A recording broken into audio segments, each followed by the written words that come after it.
Assalamualaikum warahmatullahi wabarakatuh. Kembali lagi dengan saya Miftahun Nafiul Ummah, dan kali ini ada teman saya Ana Khairul Labibah. Nah, pada video kali ini kami akan membahas mengenai soap and body wash. Nah, pembahasan nantinya akan mencakup beberapa poin. Yang pertama ada kegunaan dari sabun batang dan sabun cair, kemudian ada senyawa apa saja yang terkandung dalam sabun batang dan sabun cair, kemudian pada senyawa tersebut terdapat ikatan kimia atau tidak, dan termasuk dalam klasifikasi apa, kemudian bagaimana sabun batang maupun sabun cair ini dapat bekerja sesuai fungsinya. Dan terakhir, itu kita akan membahas adakah sisi negatif dari penggunaan sabun batang maupun sabun cair.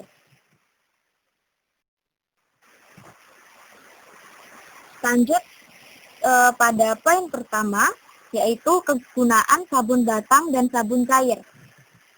Sabun mempunyai kemampuan untuk mengemulsi berupa kotoran berminyak yang mana dapat dibuang dengan cara pembilasan.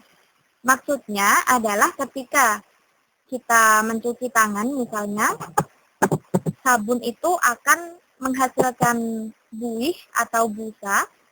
Nah, nantinya buih atau busa ini dapat hilang ketika dibilas dengan air. Nah, pada saat pembilasan tersebut, kotoran berminyak pada kulit ini akan ikut terbilas seperti itu. Jadi antara sabun batang dan sabun cair ini fungsinya sama-sama untuk membersihkan. Yang membedakan hanyalah komposisi dalam bahan yang digunakan. Oke, pastinya menarik kan pembahasan mengenai komposisi bahannya. Lanjut saja ya. Nah, selanjutnya kita akan membahas kandungan senyawa kimia dalam sabun batang maupun sabun cair. Yang pertama, ini ada asam lemak. Nah, asam lemak memiliki rantai hidrokarbon dan gugus hidroksil yang berikatan dengan gugus karboksil. Secara umum, asam lemak berfasa cair atau padat dengan suhu 27 derajat Celcius. Asam lemak yang umumnya digunakan dalam sabun yaitu asam kaprilat, asam kaprat, asam laurat, asam miristat, asam palmitat, asam stearat, asam oleat, dan asam linoleat. Nah, pada asam lemak tersebut ini akan menghasilkan sifat yang berbeda pada sabun. Misal ya, pada asam laurat dan asam miristat ini akan menghasilkan sifat sabun yang keras, membersihkan, busa, dan melembutkan. Sedangkan untuk asam palmitat ini menghasilkan sifat mengeraskan, membersihkan, dan melembutkan. Kemudian pada asam stearat ini menghasilkan sifat mengeraskan, busa yang stabil, dan melembabkan. Sedangkan pada asam linoleat dan asam oleat ini akan menghasilkan sifat sabun yang melembabkan saja. Oke, selanjutnya yang membedakan antara sabun batang dan sabun cair ini adalah senyawa alkali NaOH dan KOH. Nah, untuk pembuatan sabun batang atau sabun padat ini menggunakan NaOH karena NaOH memiliki sifat tidak larut dalam air, sangat basah, keras, dan bila dibiarkan di udara akan menyerap karbon dioksida dan melembabkan.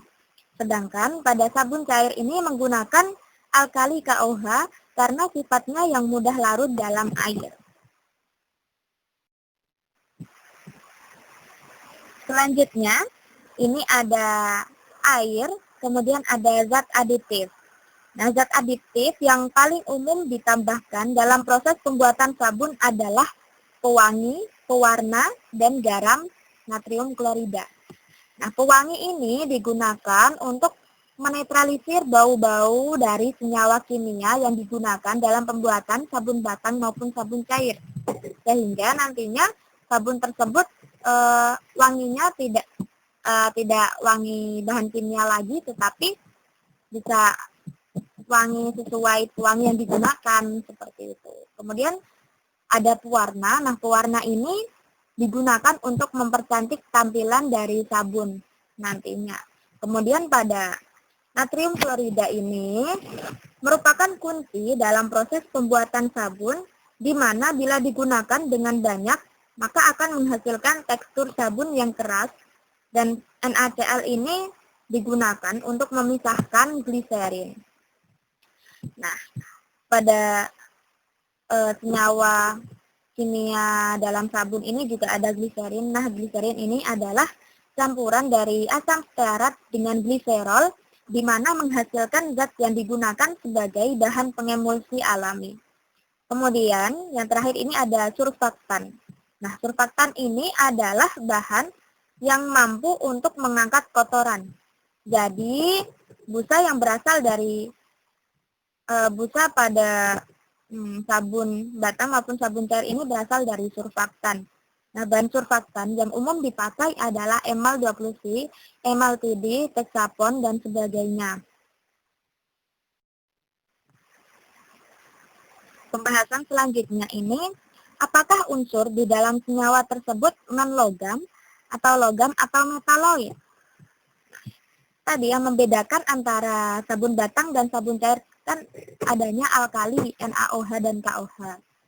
Nah, alkali NaOH maupun alkali KOH ini termasuk golongan diklasifikasikan menjadi unsur logam. Kemudian pada air jelas kalau air ini adalah unsur non logam. Dan Cl adalah unsur non logam. Selanjutnya adalah asam lemak. Nah, asam lemak itu dibagi menjadi dua, yaitu asam lemak jenuh dan asam lemak tak jenuh. Asam lemak jenuh ini tidak memiliki ikatan tangkap, sedangkan asam lemak tak jenuh memiliki satu atau lebih ikatan tangkap. 1, 2, atau lebih ikatan tangkap. Nah, jadi asam lemak ini memiliki ikatan tangkap. Contohnya ini ada asam laurat, asam miristat, dan sebagainya. Pembahasan selanjutnya adalah bagaimana sabun batang dan sabun cair dapat bekerja sesuai fungsinya. Nah, interaksi apa yang dapat membuat senyawa di dalamnya ini dapat bekerja? Kita lihat pembahasannya. Oke, bagaimana sabun batang dan sabun cair dapat bekerja sesuai fungsinya? Nah, sabun berfungsi sebagai pembersih kotoran pada kulit. Kotoran yang menempel pada kulit umumnya adalah minyak dan keringat. Pada proses penghilangan kotoran, sabun menghasilkan buih, dan pada saat pembilasan kotoran, sabun menghasilkan buih. Pada proses penghilangan kotoran, sabun menghasilkan buih, dan pada saat pembilasan, kotoran tersebut ikut keluar atau lepas. Seperti yang dijelaskan pertama tadi ya. Jadi kotoran ikut keluar pada saat pembilasan. Kemudian selanjutnya, interaksi apa yang dapat membuat senyawa di dalamnya ini dapat bekerja? Sabun bersifat sebagai pembersih ini dikarenakan adanya proses kimia koloid. Sabun mempunyai rantai hidrogen CH3, CH2, 16 yang bersifat hidrofobik atau tidak suka air, sedangkan COONA+ bersifat hidrofilik atau suka air dan larut dalam air. Pada proses penghilangan kotoran, sabun menghasilkan buih yang dapat menurunkan tegangan permukaan air. Sifat hidrofobik pada sabun ini mengikat kotoran, dan pada saat pembilasan, kotoran akan ikut keluar atau lepas.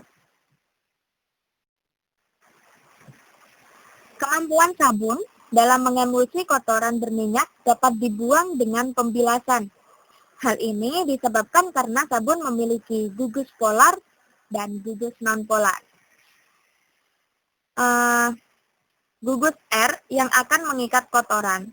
Nah, gugus R ini gugus R ini adalah gugus nonpolar. Dan gugus COONA yang akan mengikat air. Nah, gugus COONA ini adalah gugus polar. Kan berikatan dengan air. Nah, air ini juga gugus polar. Seperti itu.